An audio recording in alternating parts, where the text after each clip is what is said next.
blood, sweat, tears.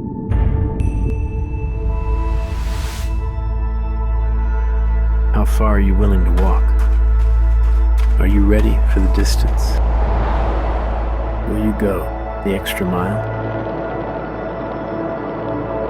Will you lay it all down for the one who gave you his all? And consider the cost of the cross.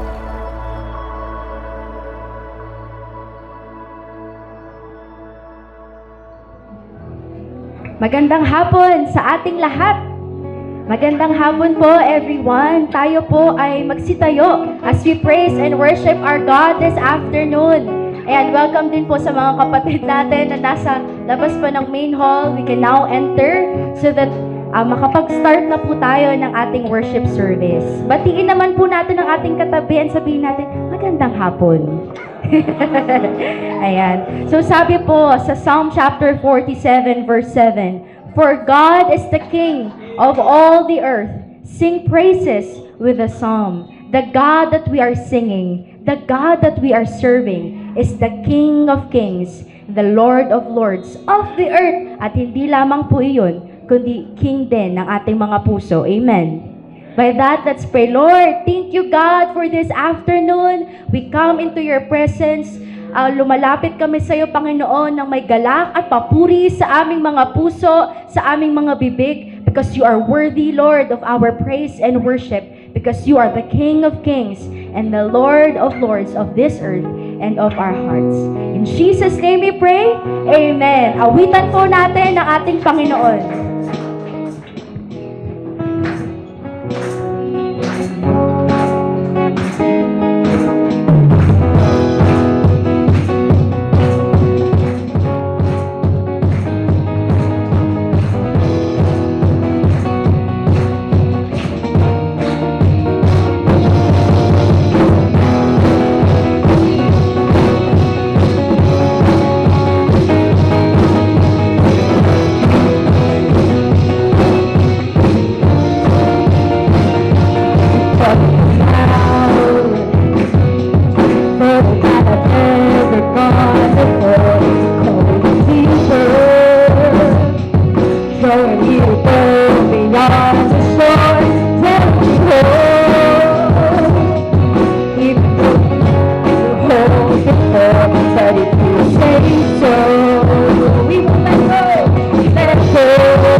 Down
What a wonderful day, God, for gathering here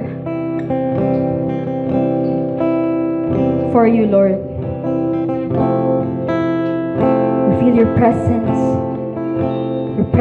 here today, God. We thank you, Lord.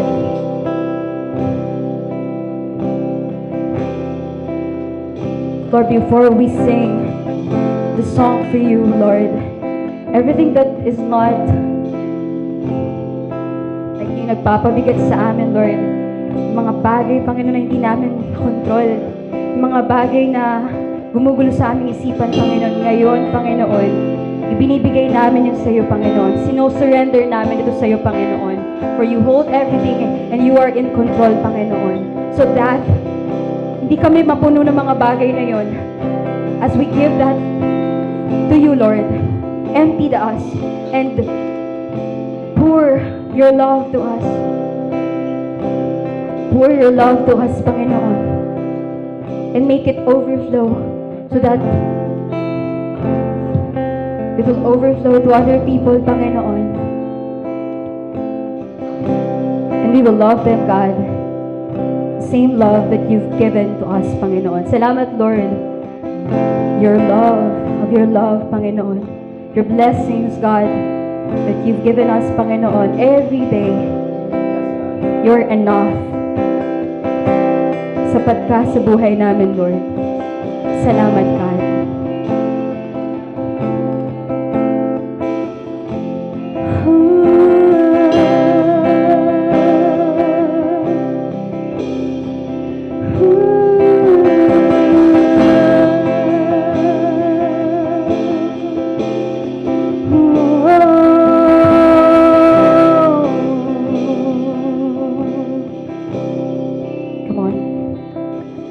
Pagsubok ay nasa aming harapan, lakas mo ay tumaas sa kahinaan. Kung minsan di alam ang dahilan,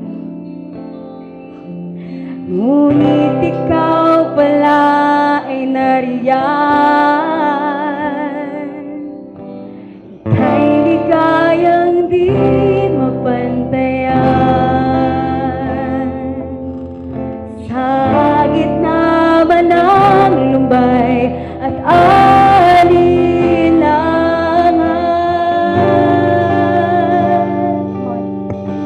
oh Panginoon, ang pag-ibig mo'y higit sa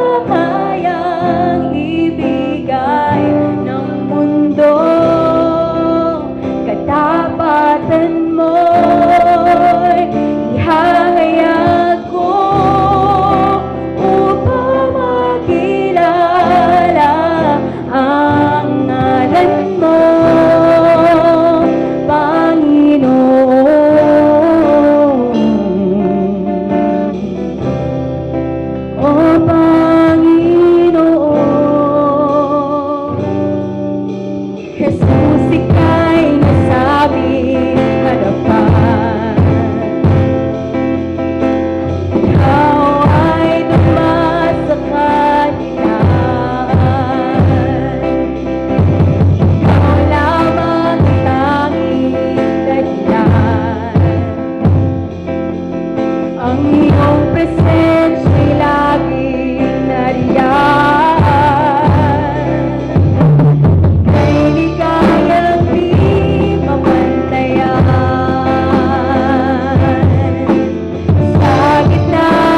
kilay mo. Buong galak.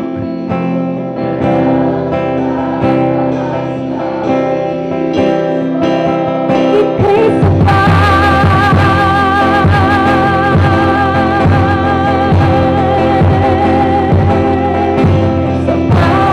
ang kaluwalhatian mo, sapat ang kapangyarihang paglay mo. Buong galak itataas ka, O Kristo. O Panginoon, ang pag-ibig mo'y higit sa kayang ibigay ng mundo. Katapatan mo'y ihahayag ko upang makilala ang ngalan mo, Panginoon. Pag-ibig mo'y higit sa kayang ibigay ng mundo. Katapatan mo'y ihahayag ko upang makilala ang ngalan mo, Panginoon.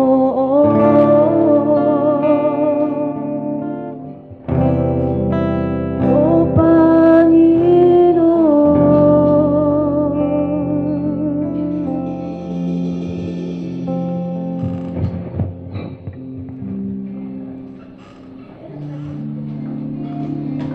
As we continue worshiping God through praise and worship, through songs, let's continue worshiping Him through giving.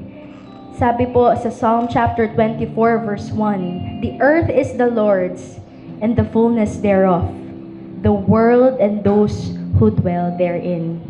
Sabi sa salita ng Panginoon, lahat ng mayroon dito sa mundo ay kay Lord. Amen.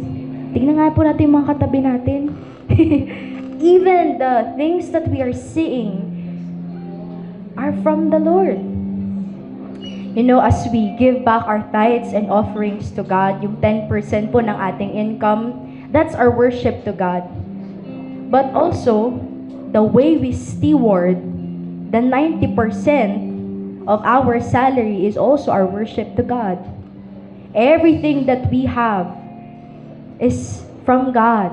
And we are just stewards. Tayo lamang po ay mga katiwala niya. Amen ba, church? And by that, let's worship Him in spirit and in truth as we give back our tithes and give our offering to Him. Let's pray. God, thank you po dahil lahat ng meron kami ay sa iyo. At lahat ng meron kami, Lord, ay ipinagkatiwala mo lamang sa amin, Panginoon. That through your grace, we are able to steward faithfully what you have entrusted to us. Naway, Panginoon, gamitin mo kami bilang daluyan mo ng pagpapala sa aming pamilya, sa aming community, sa aming nation. Lord, salamat po dahil everything that we have is provided by you. Truly, everything is from you, through you, and for you, for your kingdom. In Jesus' name we pray. Amen. And right now, God, we are continuously praying for the next generation. God, salamat because you have entrusted to us as well ang next generation. Tulungan mo kami, Panginoon, na i-guide ang aming mga kabataan sa church, sa aming mga pamilya, sa spirito at sa mabubuting gawa na nanggagaling sa iyo. Right now, we also pray for our kids' church service. We pray for our teachers that they will not be ashamed of the gospel because it is your power to bring salvation to those people na malayo sa iyo. So right now, God, bless our worship service, our kids' church, God, even the worship service that we are having free. We bring back all the honor and glory to you, God. In Jesus' name we pray. Amen and amen. Let's continue to sing. praises and worship to our God.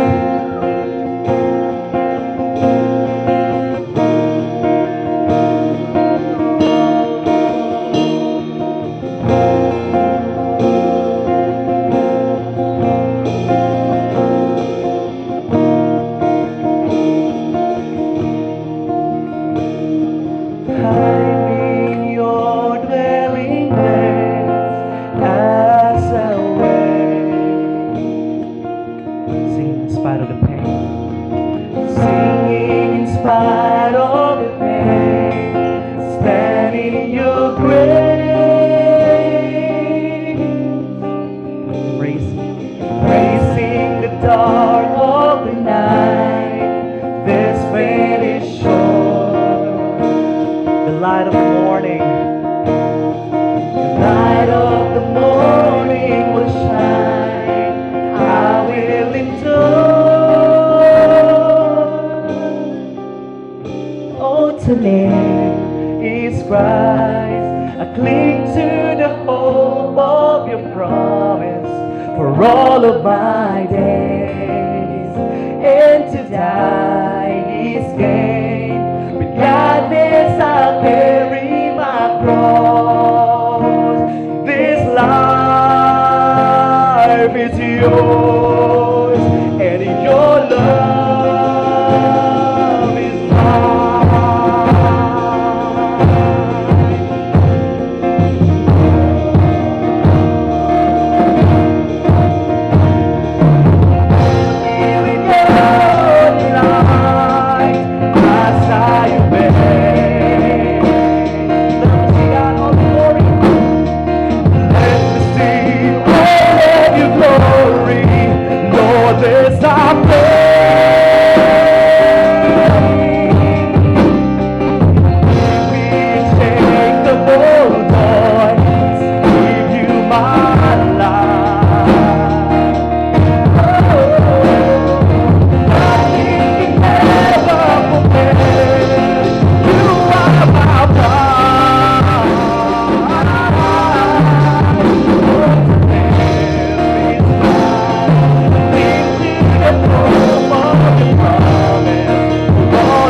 follow Jesus all of my days. Let's give our God a hand of praise. Come on.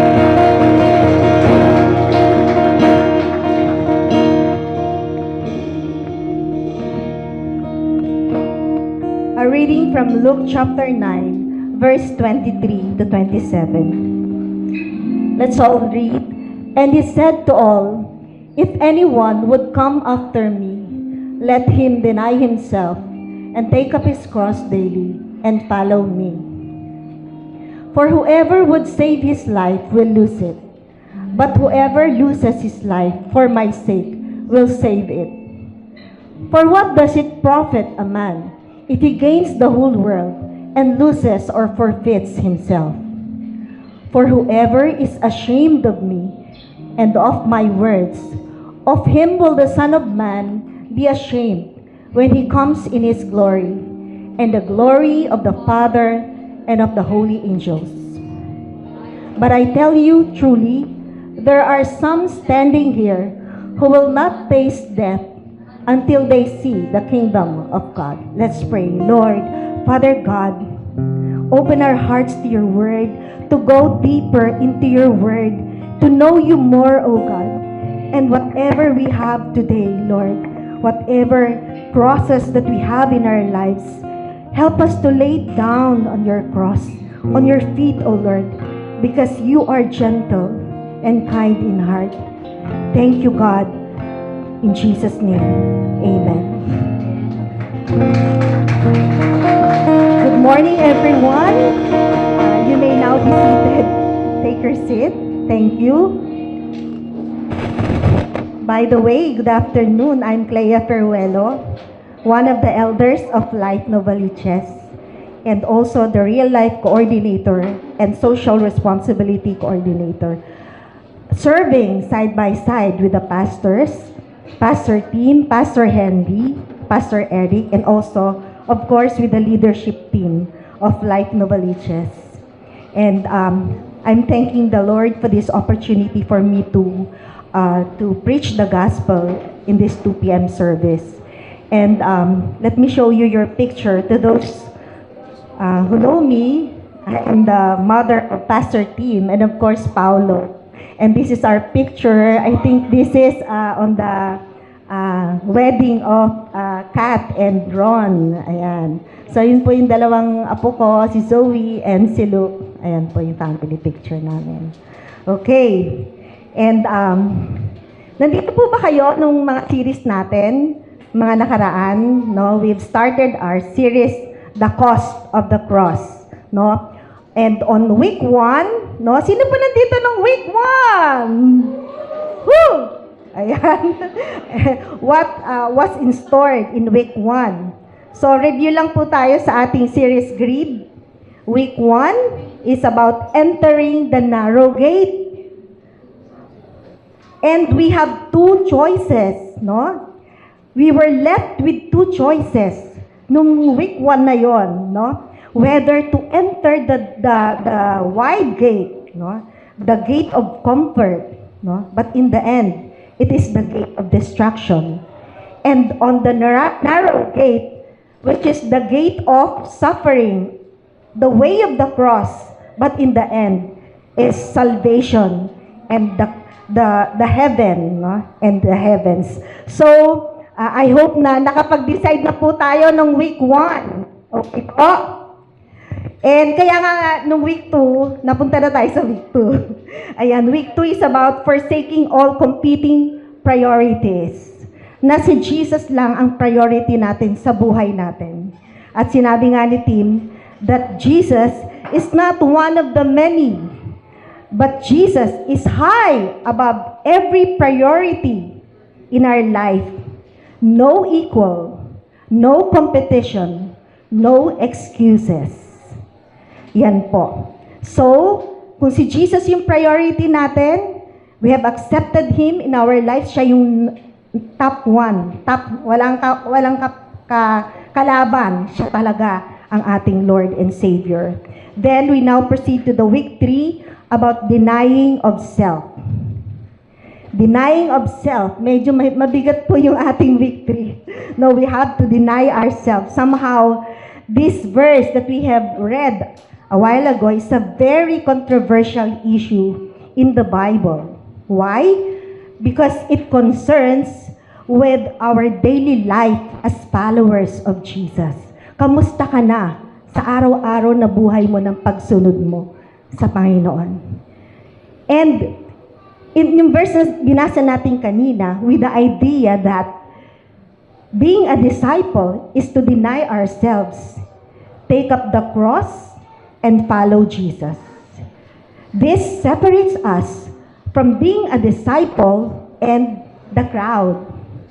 So, nung panahon ni Jesus, mga tao, lapit ng lapit sa Kanya. Di ba? Habang natatapos siya sa isang pagtuturo tungkol sa kaharian ng Diyos, pupunta siya sa isang lugar, lalong dumadami mga tao. Many people are following Jesus that time. Dami nila, no? Yung iba sa kanila, no, lalo silang naa-amaze at binabalita nila na si Jesus bumuhay ng patay, nagpagaling ng mga may sakit, no, nagpalakad ng mga pilay, nagpakita ng mga bulag, no, and hindi siya ordinaryo na istorya nung panahon ni Jesus. Kaya mga tao naa-amaze sila. So there are two crowds in that time na nandoon sila. And we can identify right now where we are as do we belong to the crowd or do we belong to the disciples of Jesus? So ano po ba yung crowd? Sila lang po yung fan. Idol, di ba? Fan nila si Jesus. Ay, meron si Jesus, pupunta sa Jerusalem, punta tayo doon. So they are only fan of Jesus. Sa term nga natin, parang usyusero at usyusera. Titingnan nila, ano kayong bagong gagawin ni Lord? Nagpakain ng marami, 5,000. Ano kaya ang gagawin niya susunod? Diba? Nag-uusyoso lang sila. They are just the crowd. But among the crowd, there are disciples. There are true disciples of Jesus. And ano po yung characteristics ng disciple ni Jesus? Ganito ba tayo? That itong true disciple na to, itong disciples ni Jesus, kahit anong hirap nila sa pagsunod kay Jesus Christ, kahit anong pinagdadaanan nila, pain, suffering, sickness, talagang nakadikit pa rin sila kay Lord. Hindi sila naaawat sa paglapit sa Panginoon. And following Jesus is the best na masaya sila sa pag-follow kay Lord. And there was this story in the Bible wherein Jesus, iniwan sila ng crowd. The crowd left Jesus. What happened then was, tinuturo ni Jesus na, sabi niya, truly, truly I say to you, whoever eats my flesh and drinks my blood has eternal life. So yung mga usyosera, mga Pharisees nandoon. So iniisip nila, ang heavy naman ng teaching ni Jesus. Kakainin mo yung laman, iinumin mo yung dugo niya, kakaiba na to. Iba na to. So what Jesus is telling them is that kung ano yung suffering na mararanasan ko, mararanasan nyo rin. Kung ano yung cross na nadaanan ko, madadaanan nyo rin. And this entails so much hardship, napakahirap ng pagdadaanan ng mga followers ni Jesus. And then, hindi nila maintindihan. So, sabi nila, this is a hard teaching. Embrace natin yung suffering niya, kung anong pagdadaanan niya. Actually, hindi pa siya, papunta pa lang siya doon sa paghihirap niya sa cross. And ito yung pinakamahalagang point. And then, nung sinabi nila, this is a hard teaching. And then, after this, many of his followers turned back and no longer walk with him. Isa-isa. Umaalis na sila. Ang hirap naman sumunod kay Lord. Diba? Ang hirap naman. Kailangan mong i-deny yung sarili mo. Kailangan yung, bakit kay Jay ba si Lord? Bakit ganun? Ang hirap. So some of them, unti-unti silang, they turned back on Jesus. So nalungkot si Lord. Siyempre nalungkot siya. Ang dami-dami nila, tapos susunod, wala na, yung mga disciples na lang niya ang natitira. It seems na hindi nila naintindihan yung turo ni Jesus sa kanila. No, tayo kaya, pag nandun tayo sa panahon na yun, no?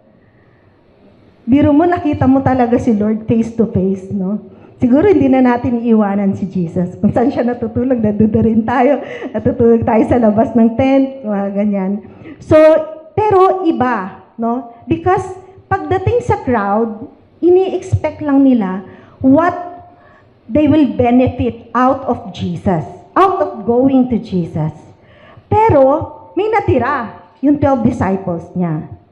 And then, sabi niya sa 12 disciples niya, malungkot siya, sabi niya, do you want to go away as well? Do you want to go away as well? With all the sufferings that you have now? Do you want to leave me? Sumagot si Peter, sabi niya.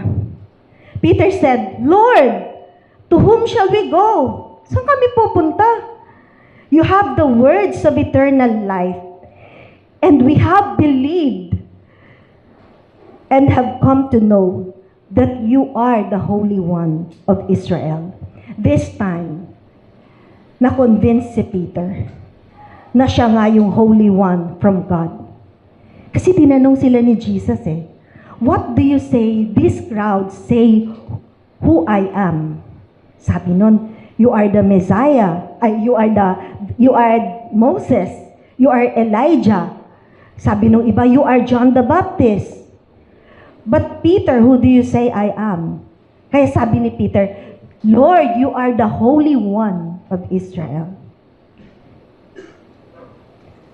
At ang nagustuhan ko dito, sabi niya, and now we have come to know that you are the Messiah, the Holy One of Israel. Ang tagal ng proseso, no, bago na-realize ni Peter na ito pala ang tagapagligtas natin. Sadly, many followers were just the crowd. When hardships and persecution came, they stopped following Jesus. Tayo kaya sa sitwasyon natin, maybe the Lord is asking us today, anak, iiwan mo rin ba ako? Iiwan mo rin ba ako? Dahil sa sobrang dami ng crosses mo ngayon. Going back to Luke chapter 9 verse 23. This verse sa verse na ito, itong kinuha natin na to, yung verse, chapter 9 verse 23, siya ay nakapaloob sa isang story sa Bible, which is Peter's confession of Jesus. Na sinabi ko kanina, that he is the Holy One of Israel. Na-pulse-eye ni Peter kung sino yung identity ni Lord. Kaya, sinamantala na ni Lord yun. At sinabi na, dineclare niya, pinakilala niya kung sino siya. Jesus reveals his true identity and the purpose of his coming. Ito na. Hindi nga to sinasabi noong mga panahon pa, mga ibang verses pa. Pero this time, he reveals his true identity at yung purpose, bakit siya napunta sa mundo, nagkatawang tao.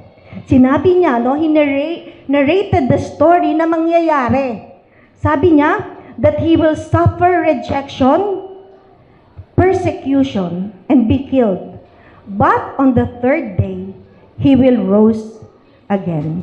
He will rise again.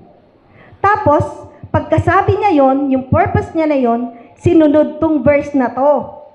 Biglang ito na yung kasunod. So, ito na yung habilin sa atin ni Jesus. Can you flash Luke chapter 9 verse 23? So, ito na yung habilin ni Jesus. Ngayong alam nyo na kung anong purpose ko, bakit nandito ako, at kung sino ako, galing ako sa Ama, anak ng Diyos. Ito ang habilin ko sa inyo. So itong habilin ni Jesus, mahalaga to kasi ito yung palatandaan, the mark, the true mark of a disciple of Jesus. Palatandaan ng pagkakakilanlan natin bilang followers of Jesus. Can we read aloud this verse, all of us? Okay, 1, 2, 3. He said to all, if anyone would come after me, let him deny himself, take up his cross daily, and follow me. And that the reality of our true identity as followers of Jesus is that we will all have crosses in our lives. Ito po yung realidad. Whether you are a Christian, you are not a Christian, meron tayong cross araw-araw na pinapasan sa buhay natin. Meron po ba dito yung walang pinapasan na cross or suffering? So all of us. And the cross is everywhere. The cross is before us, no? The cross is before us, nasa harap natin. The cross is beside us. And the cross is inside of us. Tingnan mo nga po yung katabi mo. Yan ba yung cross mo? Joke lang.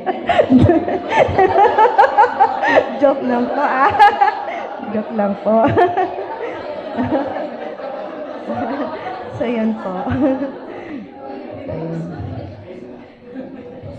It is a reality that our true cross, yung totoo most of the time, yung totoong cross ay nasa kaloob-looban natin. Ourselves, inside of us, our own selves, our weaknesses, and the sin that is inside of us is our own battle. So ulitin ko po, most of the time, sa buhay natin, our own cross is ourselves. And this is our true battle na kailangan natin lagpasan with the help of God. Sabi nga, the spirit is willing, but the flesh is weak. Marami tayong gustong gawin para kay Lord. Gusto nating sumunod. Gusto natin mag-light group dito. Gusto natin na mag-one-to-one kay kumare. Kaya lang, minsan nahahadlangan tayo ng mga bagay sa buhay natin na kinukuha, as if kinukuha ng mundo. Yung mga bagay na para sa Panginoon, na alam ni Lord na maliligayahan tayo pag nagawa natin para sa Kanya. Sabi nga po sa translation sa Tagalog dun sa sabi dito, we must deny ourselves. Itakwil, no? Parang yung anak natin nakwil, nagkasalay, no? Itakwil mo yung sarili mo. Yun po yung translation sa Tagalog. Itakwil mo yung sarili mo. Kung yung sarili mo ay gagawa ng mga bagay na hindi makaka-honor kay God. So deny yourself. Forget yourself. Kalimutan mo. May gusto ka, hindi gusto ni Lord, kalimutan mo. Deny yourself. Alang-alang sa pagsunod natin sa Panginoon.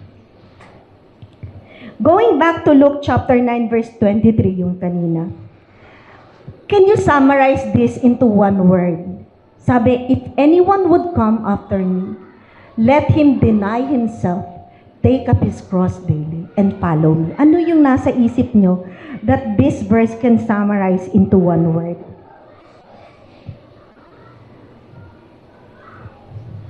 Mga English major dyan. Can we say commitment? Kasi talagang focus ka dun Following Jesus Commitment. Commitment, in Merriam-Webster, sabi po dito, is an allegiance. It is a dedication, loyalty, faithfulness into someone or something. So allegiance, pag sinabing allegiance, Lord, ikaw ang master ko, ikaw lang. Wala nang iba. So yung allegiance mo, kumbaga sa sundalo na pinaglalaban yung bansa, ang allegiance niya, yung bansa niya. Pero sa panahon natin ngayon, ito kasi yung tension. Sa panahon natin, nasanay tayo sa komportable. Madali, di ba? At pag mahirap na, ayaw na natin sumunod. Sino po nakaranas dyan? Ako lang po. Pag mahirap na, parang ayaw natin sumunod Nadi-discourage tayo. Parang isip natin, ang hirap naman sumunod kay Lord. Diba? Some will say, Why will I follow Jesus? Okay naman ako. Okay naman yung kita ko, trabaho ko, okay naman. Why will I sacrifice myself for God? Why will I deny myself for the Lord? This is the very reason why many followers of Jesus turned their back, tumalikod sa Panginoon,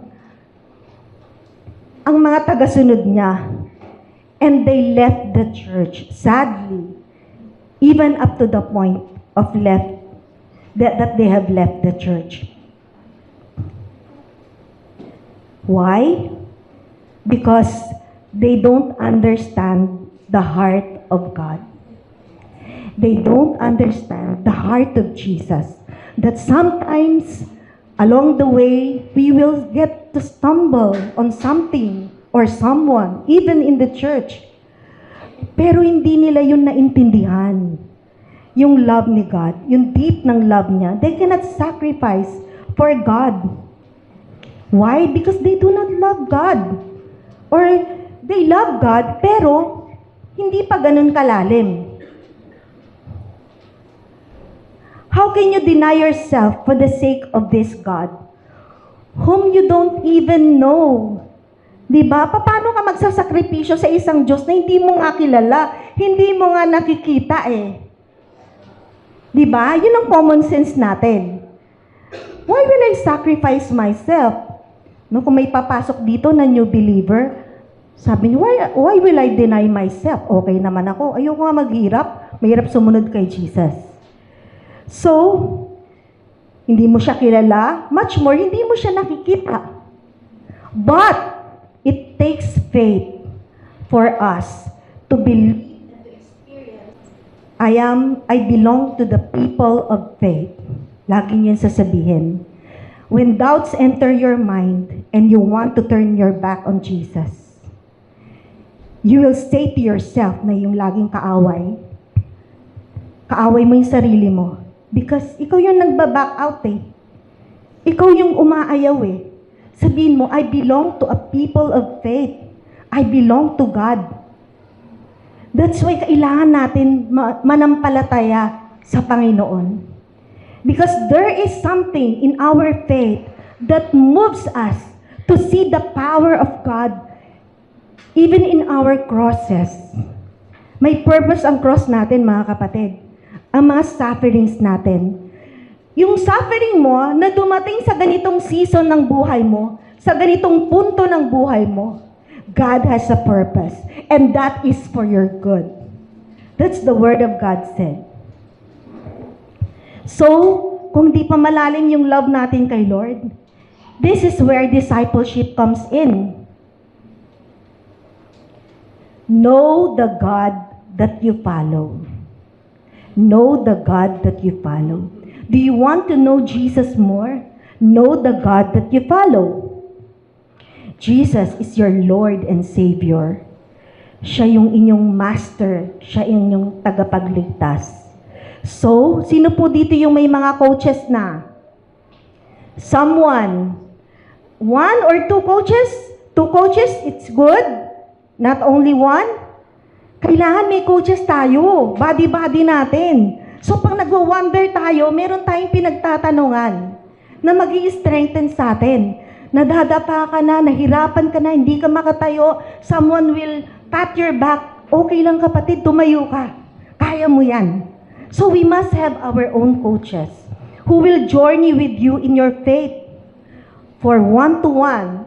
All of us here have done one-to-one already. Sino po na nakapag one-to-one na? Taas ng kamay po. I mean, na one-to-one na kayo. Lahat pa dito na one-to-one na? Taas ng kamay po lahat ng na one-to-one.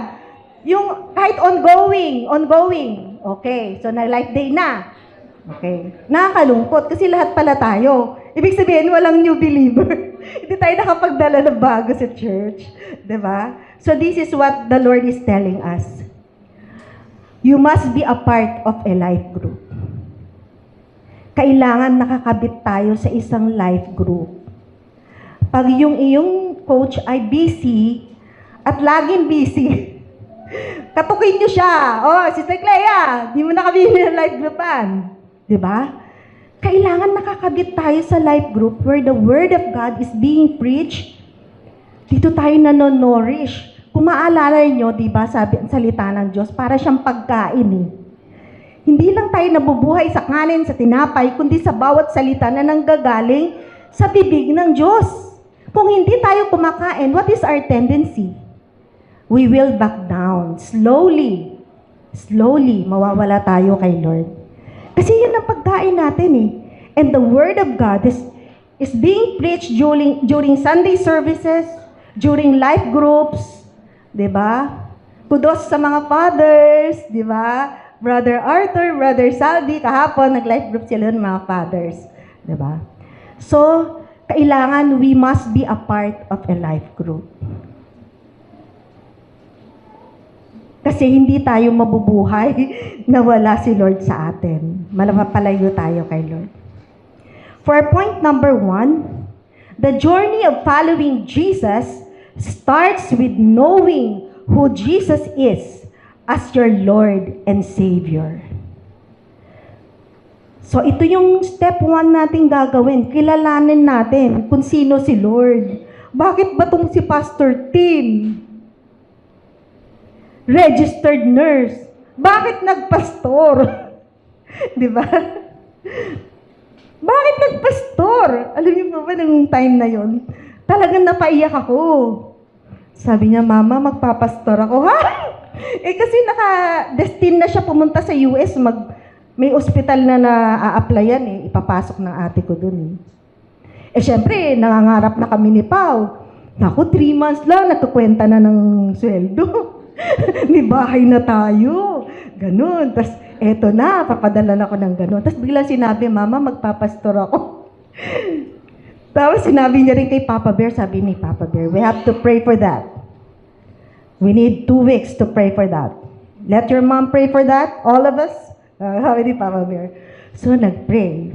So, all evidences pointing to him to become a pastor. So, what is the meaning of that? All our family will be following Jesus. Mahirap sumunod sa Panginoon. Ano ba meron siya? Ano ba meron dyan sa mga Christian na yan? Sa Life Church? Bakit nagsisunuran sila, pupunta sila, magiging pastor sila, campus minister? May something sa mga ginawa ng Panginoon, calling people to serve Him. Because God is concentrated on the kingdom of God. Kung ang anak nyo ay magpapastor, praise God. Diba? So yun. For point number 2, salvation is free, but the cost of following Jesus is very high. So pag nag-1-to-1 ako, i-explain ko sa kanila na salvation is a gift, it is a free gift from God. So syempre, naiisip nung wina-1-to-1 ko, ang dali lang pala maging Christian. Ang dali lang pala makapunta sa langit. Tanggapin mo lang siya bilang Panginoon at tagapagligtas. Papasok ka na doon. No. Okay, you accepted Jesus as your Lord and Savior. But the cost of following Jesus is hard. It takes a denying of self, carrying your cross daily. Daily po hindi weekly Kasi araw-araw may mga palaso yung kaaway sa atin. Isipin nyo, pag-gising nyo pa lang sa umaga. Diba? Problema na agad kinakaharap nyo. Meron na agad ng palaso yung kaaway. Diba? So, kailangan tayo, focus tayo kay Lord. What more if we are feeding ourselves daily with the Word of God? And the cross is coming in daily. And the Lord is giving us enough strength for sa tamang lakas sa bawat pagsubok natin sa buhay natin. Kaya nga, following Jesus, no? The cost is high. Parang isang engineer. Wala po dito si Engineer Ferdy. Dapat kanina umaga aatin si Engineer Aldrich na lang. Joke. So, yung engineer, pag magpapatayo siya ng bahay, Tinatansya niya na yung cost. Ganun po, the cost of following Jesus. If you want to follow Jesus, tinatansya mo sa ganitong 15 million kaya ay matatapos na yung bahay ko o yung kung building man yan. Matatapos na ba yan? Kasi kung nag-invest ka doon ng 15,000, kulang pala yun, di ano mangyayari sa building? Nakatenga, mauulanan, madidepreciate, masisira. Sayang yung pera, hindi natiran. So you have to assess yourself, to assess your following of Jesus.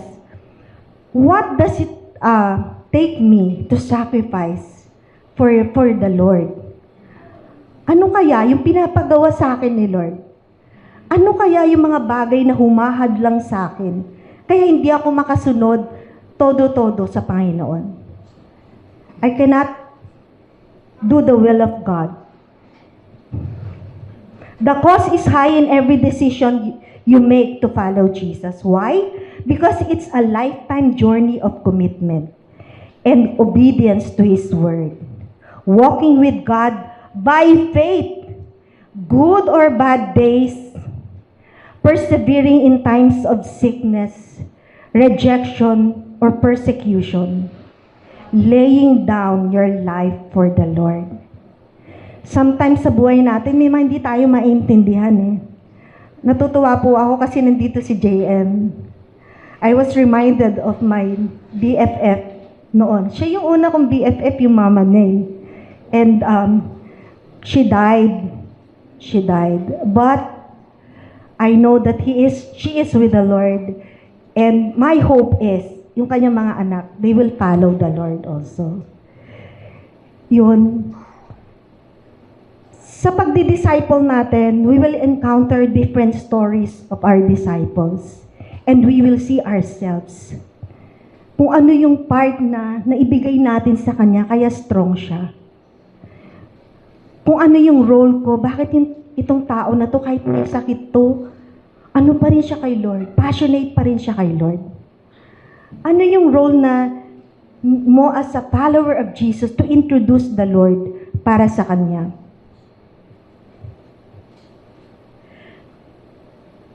We must die to ourselves. And the cost of self-denial. Hindi mo gagawin ang isang bagay na alam mong hindi makaka-honor kay God at makakasira sa ibang tao. If you are a person, if you are a person who's causing division in relationship, at naging Christian ka, yun yung weakness mo, na every time may mga news na ganyan, nandun agad yung tenga mo. Kasi usually mga elder women, kasi mga babae kasi, mahilig sa mga ganyan, di ba?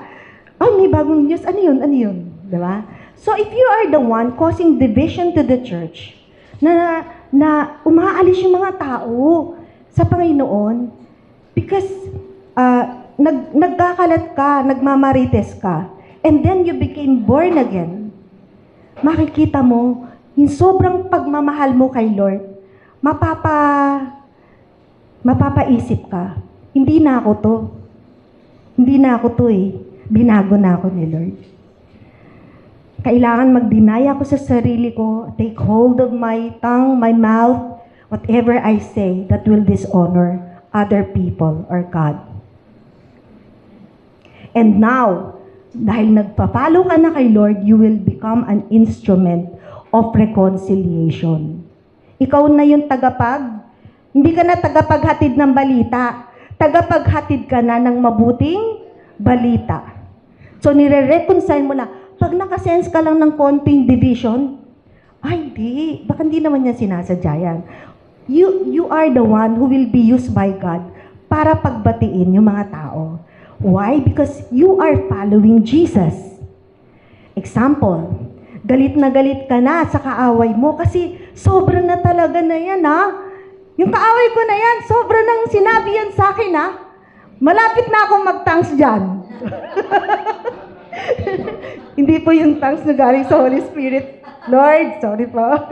So yun. So pipigilin mo sarili mo, no? Sino ba tito yung mahilig magalit araw-araw? Sa asawa, sa pamilya, sa mga anak? Siyempre, wala dito yun kasi binago na tayo ni Lord, di ba?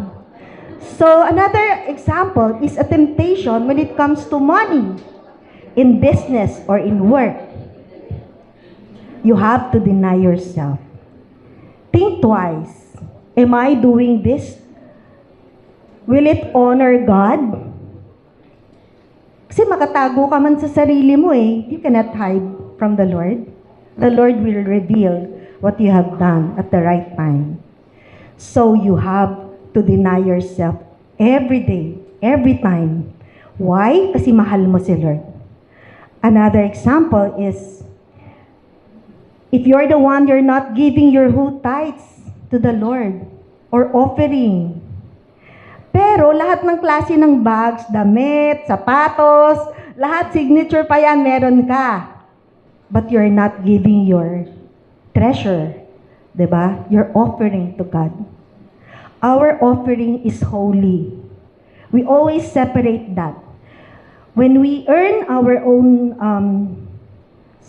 pag meron tayong income na dumating, you think of that, this is for the Lord. Whatever happens, magkasakit o ano, I will not, hindi ko yan gagastahin. Para kay Lord yan. This is holy. Separate. Pag sinabing holy, separate. This is for the Lord. And what will the Lord do?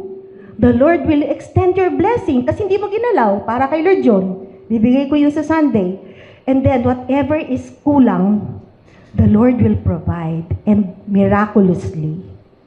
That is a follower of Jesus, following by faith in the Lord. Another example. So, ito po sa mga kabataan natin. Di ba?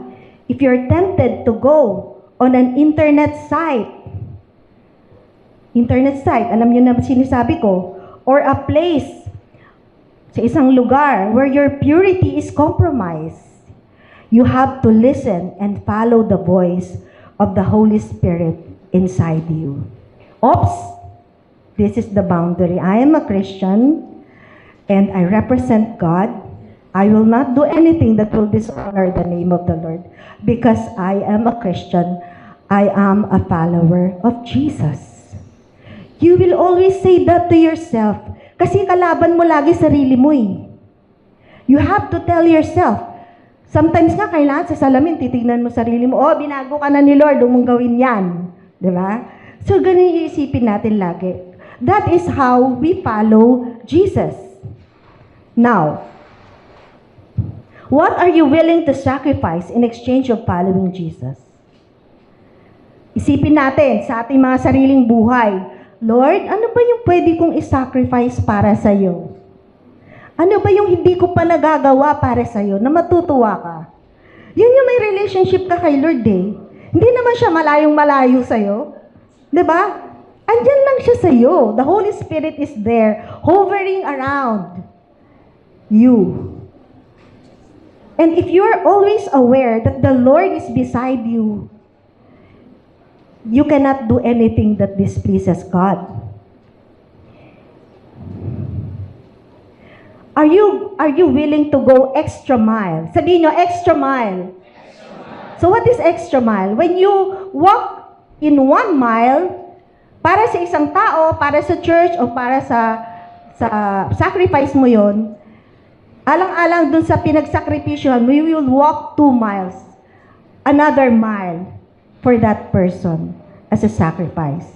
So in 3 areas. Number 1, are you willing to walk extra mile in your talent?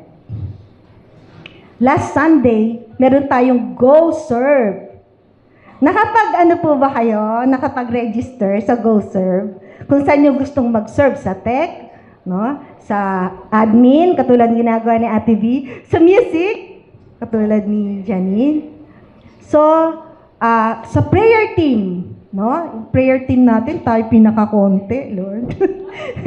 Pero, alam niyo po ba na ang intercessory team, dapat lahat tayo, pati mga pastor, marunong mag-pray para sa church. Actually, hindi lang to para sa prayer team. All of us, dapat marunong tayong makipag-usap kay Lord. manalangin, mag-intercede para sa Panginoon. So, kung hindi pa kayo nakakapag-sign up, pwede pa kayong humabol. Mag-sign up. And, so that's talent. Ano ba yung talent na meron ka? Na gusto mong mag-serve kay Lord. Ialay mo sa Panginoon yung sarili mo. Diba? Huwag kayo mahihiya kasi that is one way of honoring your life through your talent. O, sino gusto dito mag-preach? Biglang ganun eh. Lagot tayo kay Pastor Tim. Kung may talent ka sa pag-preach, go! And study in every nation. L113! Mga L113 natin, sasabak na yan. Kasi meron po tayong church plant sa Fairview Terraces. Alam niyo po ba yon? This place is still ongoing, but we have another one at the Fairview Terraces. We will go by faith. If this is God is telling us to do, na hindi lang ito yung people group na marireach natin, kasi we are called for every nation for every people, all kinds of people, in the government, in medical field. Tingnan niyo po, kung may mayor ba, papasok ba dito sa lugar natin? Hindi pa papasok yung mayor dito, na palagi every Sunday. So, kailangan natin mag-expand, going to a place wherein this group of people, we will cater them and preach the word. So, kailangan po natin magkaisa bawat isa sa atin. Kulang tayo ng mga workers. Pag nag-service na tayo doon, simultaneous, may service din dito, kulang tayo sa workers. So, we need to step up by faith. And how about time? Do you have time? Are you willing to go extra mile? To be with your coach in the outreaches, preaching the gospel, doing one-to-one sa mga bago niyong mga friends? Are you willing to go extra mile for the Lord? Are you willing to go extra mile if you wanna be a leader of a life group? Ayoko, kasi nahiya ako, hindi nga ako marunong sa word ni God eh. Hindi kailangan na marunong ka sa word. Ang kailangan mo lang, may coach ka na titingin sa'yo, tama yan, okay, tama yan. So, yun. So, kailangan kung ano yung sarili mo, yung sinabi ni Lord sa'yo, kaya may somebody who will guide you pagdating sa mga pag-interpret ng words.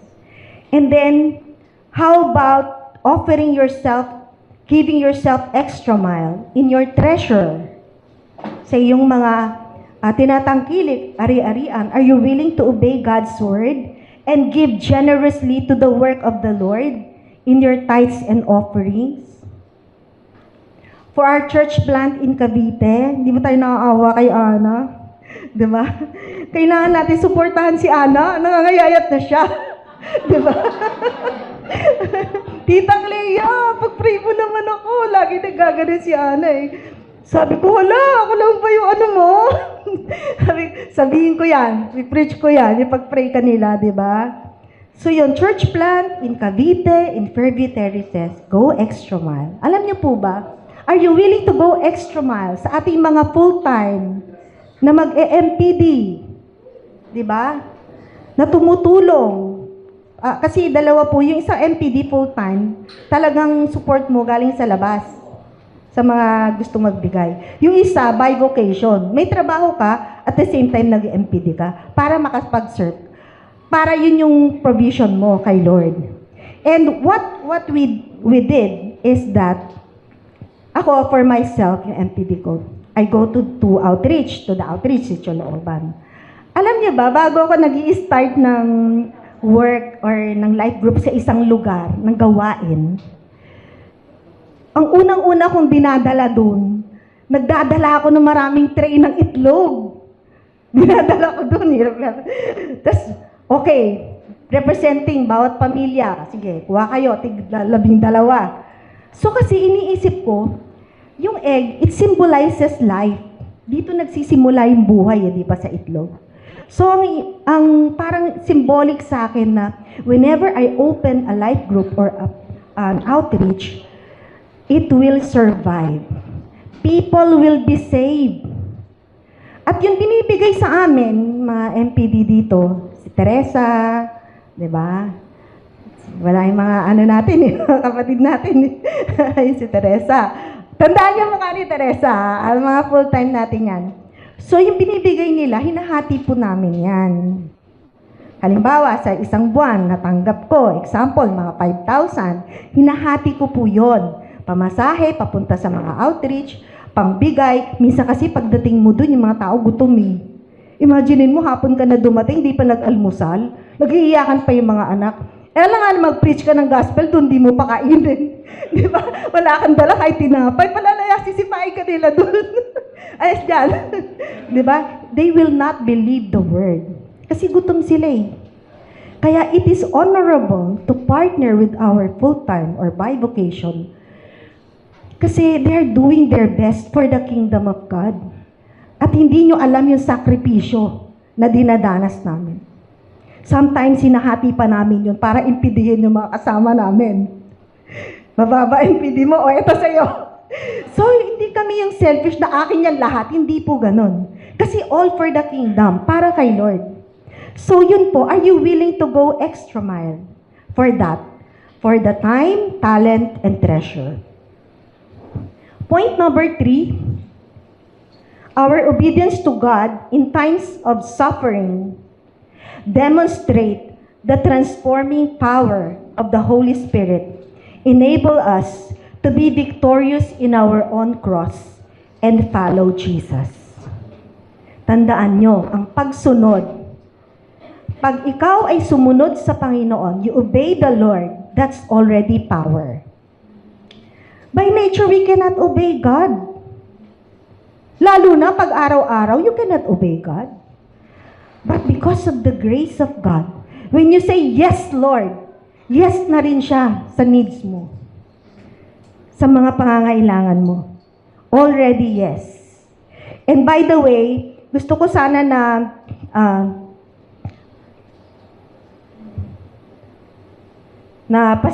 ibalita sa inyo na hindi ko nasabihin kung mga pangalan nila.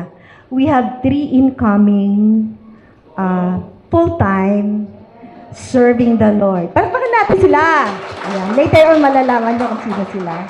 I want to serve the Lord. I want to give my life to God. Ang lalaki ng sweldo niyan sa mga kumpanya. Imagine mo si Sarah May na nagsiserve na rin ngayon. Diba? Binitawan nila for the sake of following Jesus. Ganon nila tayo kamahal. Ganon namin kayo kamahal. So yun. So, yung obedience natin kay God, when you say, yes, Lord, eto na, yan ang kapangyarihan ni Lord. Kasi yung faith mo, binaba mo na eh. Kahit alam mo wala kang pamamasahe bukas eh. Di ba? Alam ko na, bibigyan mo ang pamasahe. Ay, miracle talaga. Di ba? Biglang, hi, thank you, Lord. Di ba?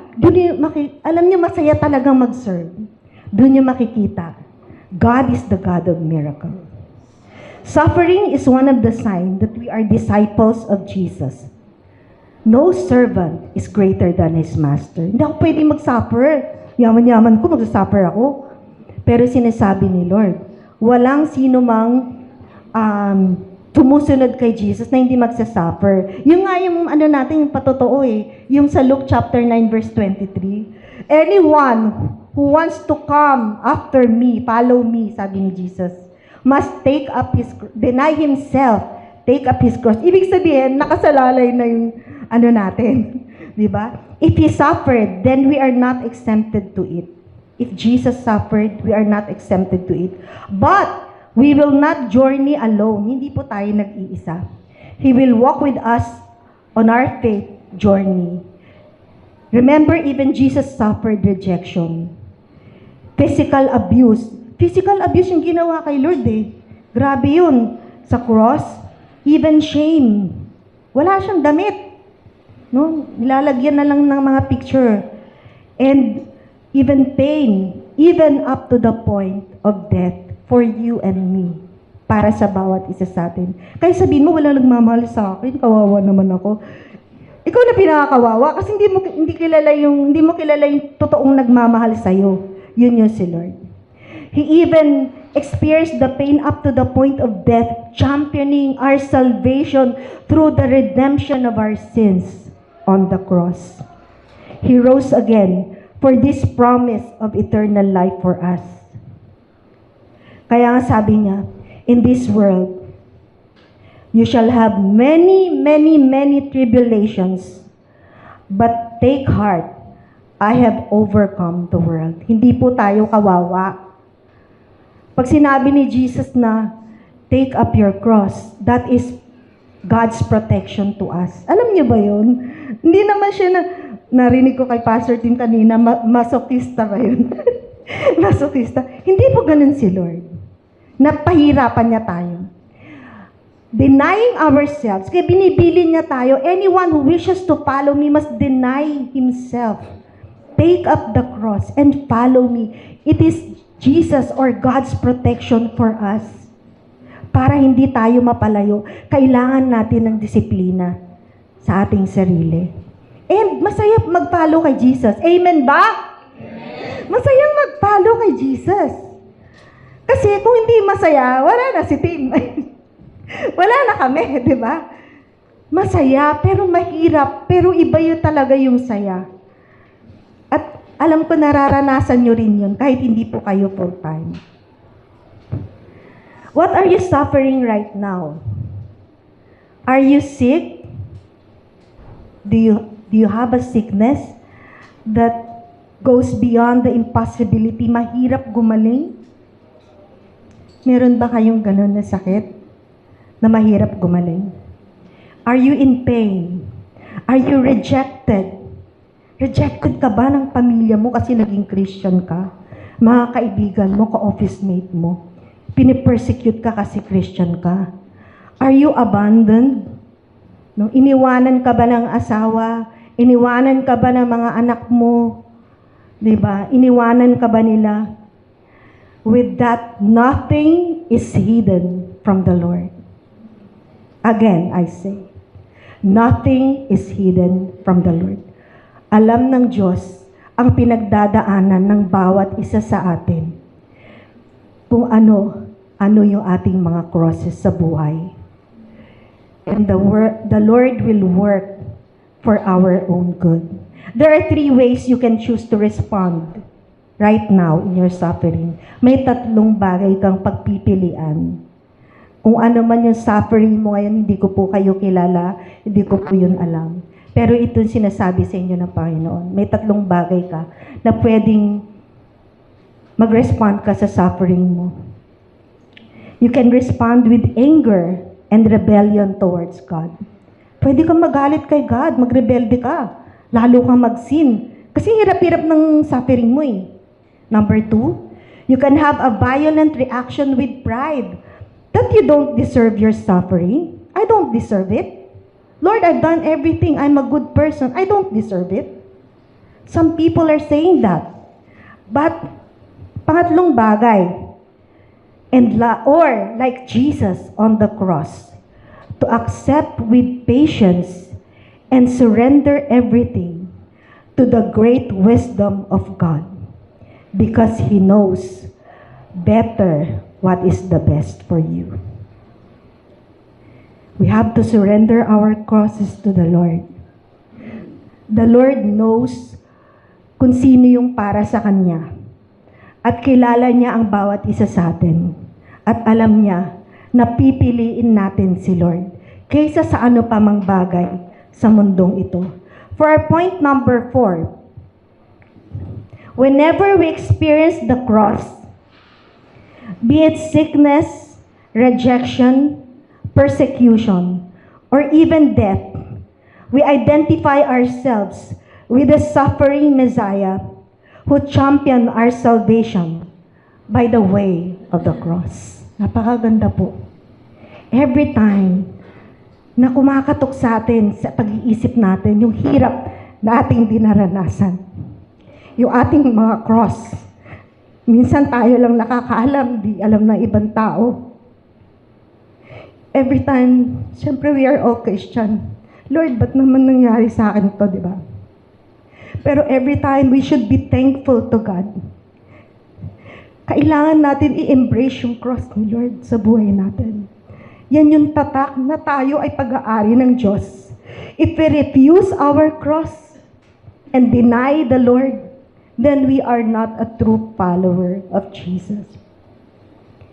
In Galatians chapter 2 verse 20, it says, I have been crucified with Christ. It is no longer I who live, but Christ who lives in me. And the life I now live in the flesh, I live by faith in the Son of God, who loved me and gave himself for me. Jesus is so beautiful, God, to us. Mabuti ang Diyos sa atin. Ano man ang ating pinagdaraanan, mabuti siya. And I want to post these two picture. When you love your life, can we post the verse 24? Let's continue with the verse first. Whoever would save his life will lose it, but whoever loses his life for my sake will save it. This is a very beautiful verse. Sino man na nagliligtas, sinesecure niya yung kanyang buhay, yung kanyang ari-arian para lang sa kanya, ay mawawalan nito. Pero sino man ang nawawalan ng kanyang buhay para sa Panginoon, ay lalong nagkakaroon. In verse 25, it says,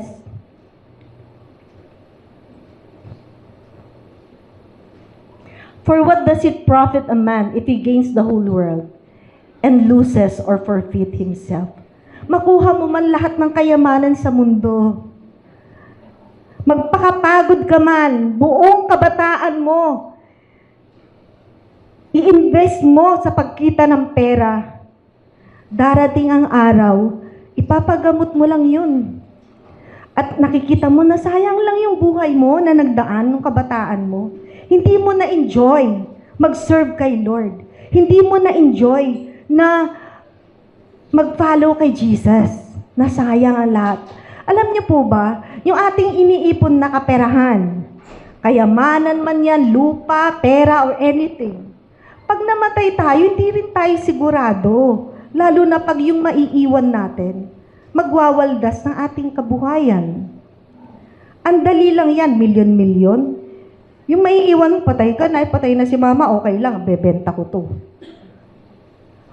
Biro mo, pinaghirapan mo ng 50 years. No? Nagkaroon ka ng ganitong property, pero malayo ka kay Lord. You forfeit yourself. Nasayang ang buhay mo. Kaya bilib nga ako sa mga kabataan dito na inuukol yung buhay nila para sa Panginoon. Sabi ko nga kay Pastor Tim, nung nangusap sa akin si Lord, okay anak, magpastor ka kung yan ang kalooban ng Diyos sa'yo. Aanhin ko, mapunta ka sa ibang bansa, yayaman tayo. Pero mawawala naman yung kaluluwa mo. Siyempre, gwapo yung anak ko. Sino ang ano dyan? Sino tatanggi dyan? Gwapo yung anak ko. Kahit si Paolo, gwapo, di ba? So, pag pumunta sila sa at hindi sila nag-serve kay Lord, ano mangyayari? Maaaring magkaroon sila ng asawa, 5, 4. Di ba? Masayang ang buhay niya. So, nakita ko dito yung plano ni Lord sa aking anak. Nakita ko, kahit nag-aral ka ng ganyan, nagpakasunog ka ng kilay sa pag-aaral, na nurse ka, top 11 ka pa sa board exam, grabe si Tim, ang talino. Tinapon niya lahat yun, tinakwil niya yung sarili niya, only to follow Jesus. Imagine the sacrifice of Pastor Tim. Much more the sacrifice of the Lord. Hindi deserve ni Lord na mapako sa krus. Tayo dapat nakapako sa krus. Tayo yung makasalanan Pero ayaw niya tayo mapunta doon sa hell. Gusto niya, nilikha niya yung langit para sa atin. Hindi para sa mga anghel lang. Para sa tao yun, kasi nilikha tayong kawangis ng Diyos Ibibigay niya ba yung buhay niya sa atin kung hindi tayo mahal ng Diyos? Will the Father give the Son para lang sa atin, ordinaryong tao? Para lang tayong bulate Sabi nga doon sa Proverbs Parang bulate lang tayo pwedeng tapak-tapakan. Pero ganun tayo pinahalagahan ni Lord. Minahal tayo ng Diyos to the point na binigay niya yung kanyang sarili para sa atin. At since that day on, that we say yes to the Lord, nakaplano na lahat ng steps natin. If we will obey and follow the Lord. If we will obey and follow the Lord. For the last slide. When you love your life,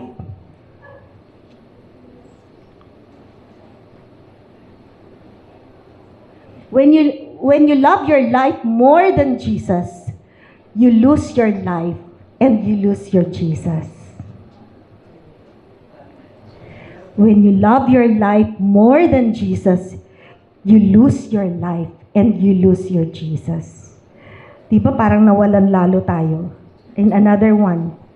But, when you lose your life for Jesus, you gain your life and you gain Jesus in your life. Let us all stand and pray.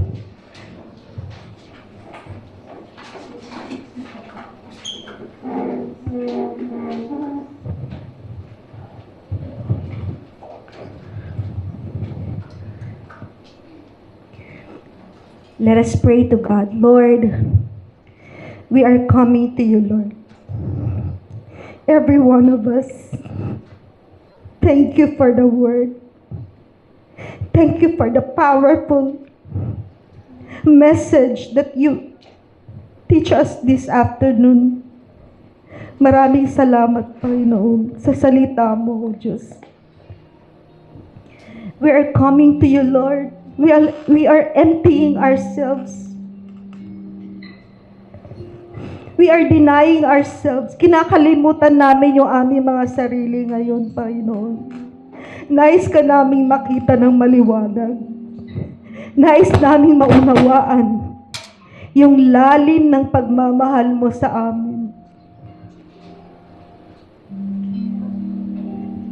Bawat isa sa amin, Lord, hindi nagkataon na nandito lang kami, naka-attend kami ng service na to. We want to see you, Lord, by faith, that you are the God who provides, that you are the God who heals every pain, every sickness of your people. You said in your word, come to me. I am gentle in heart. Don't fear. Huwag kang matakot. Lumapit ka sa akin, sabi ng Panginoon. Ako ang iyong pastol, sabi ng Panginoon. Ikaw ang aking tupa. Mahalaga ka sa akin. Ano man ang pinagdadaanan mo ngayon, sabi ng Panginoon. Walang bagay na nalilihim sa akin. Alam ko ang iyong pangangailangan. Ang nais ko lang, sabi ng Panginoon, magtiwala ka ng buong puso. Have your faith in me, says the Lord. Trust me in your walk, in your journey of faith. Walk not by yourself alone, but walk with me. I am with you, says the Lord. And my Spirit will empower you in your walk. My Spirit will give you wisdom, says the Lord, to understand, to know me deeper, kung sino ako talaga sa buhay mo. And my Holy Spirit, the Holy Spirit of God, will give us direction. Lord, we are coming to you. We are emptying ourselves. We have nothing but the cross in our lives. Lord, we lay down our crosses to you. We know that you have the power to move, to heal, to provide, the power to give us the strength to overcome. Just as you are victorious, katulad na ikaw ay victorious sa cross, nabuhay kang muli, Panginoon. Lahat kami ay bubuhayin mo. Turuan mo kami na hindi lamang nakatingin sa buhay na ito, dahil hindi ito yung aming destiny. This is not our world. This is not our destiny. Our world is you, Lord. We want to be with you, Lord. Lord, we pray for each and every one of us. Some of us, Lord, nakalimot. Yung iba sa amin, a-attend lang kami kung ano lang makuha namin sa pag-attend namin.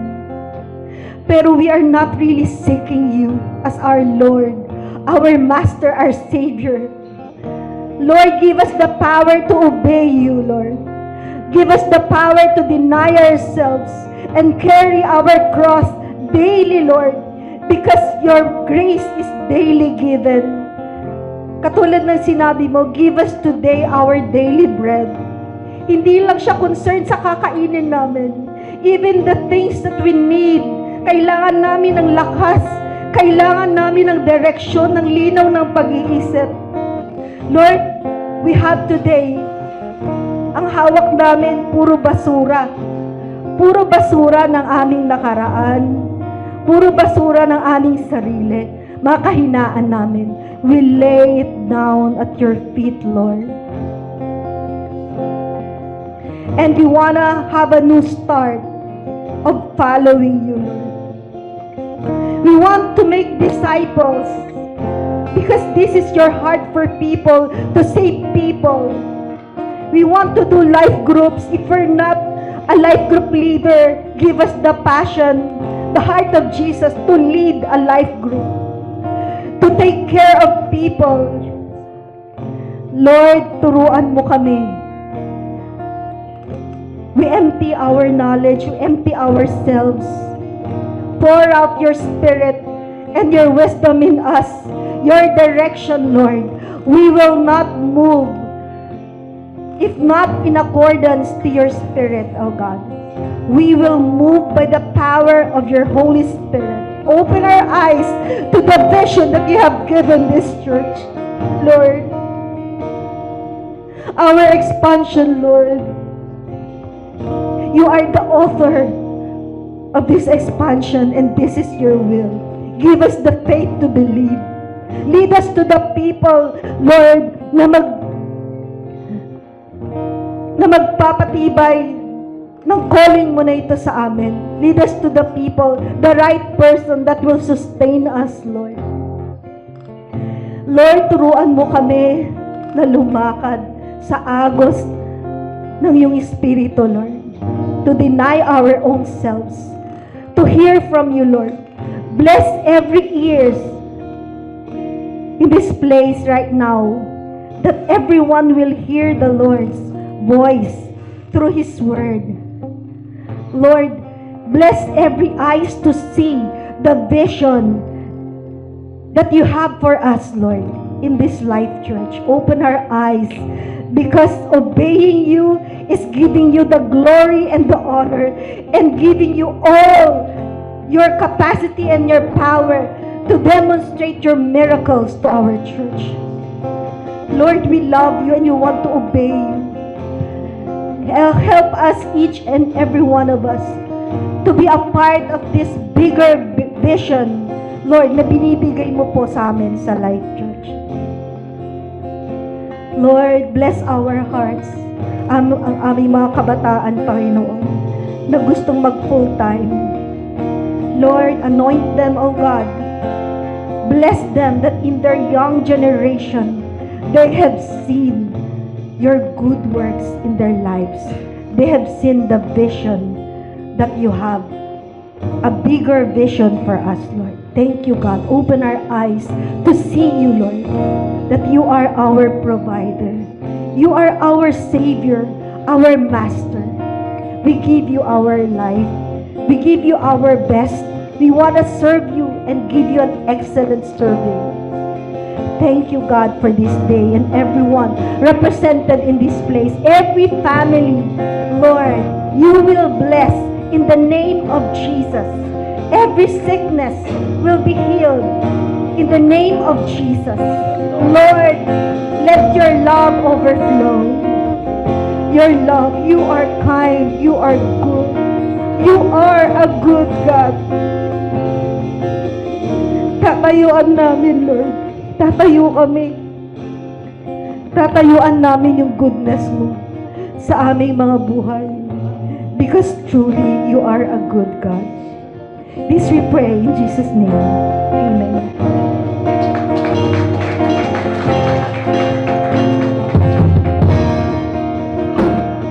Let's worship our God. Let's respond to the beautiful love that He has given to us.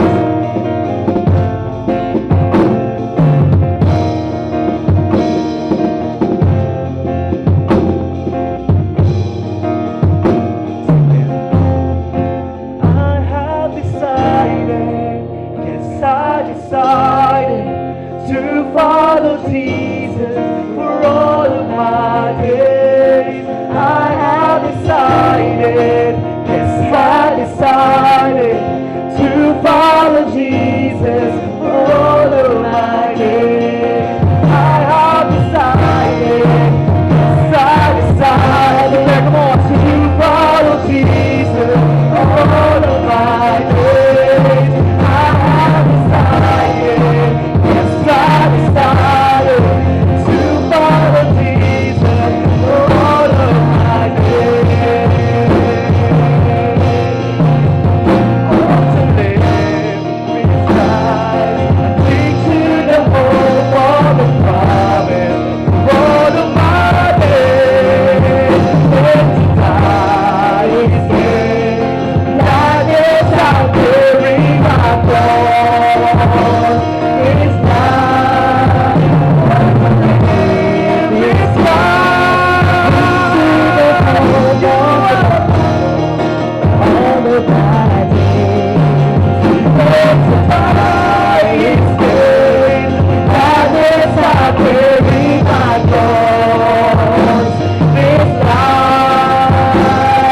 is yours, and in your love I have decided, yes, I decided to follow Jesus for all of my days. I have decided, yes, I decided to follow Jesus for all of my days. I have decided, yes, I decided to follow Jesus for all of my days.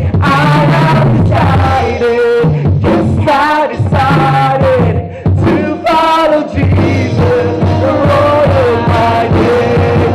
I have decided, yes, I decided to follow Jesus for all of my days. I have decided, yes, I decided to follow Jesus all of my days.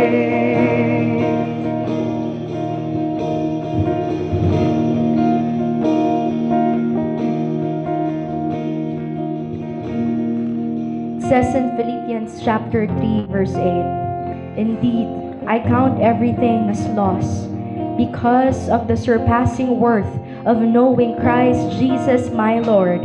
For His sake I have suffered the loss of all things and count them as rubbish in order that I may gain Christ."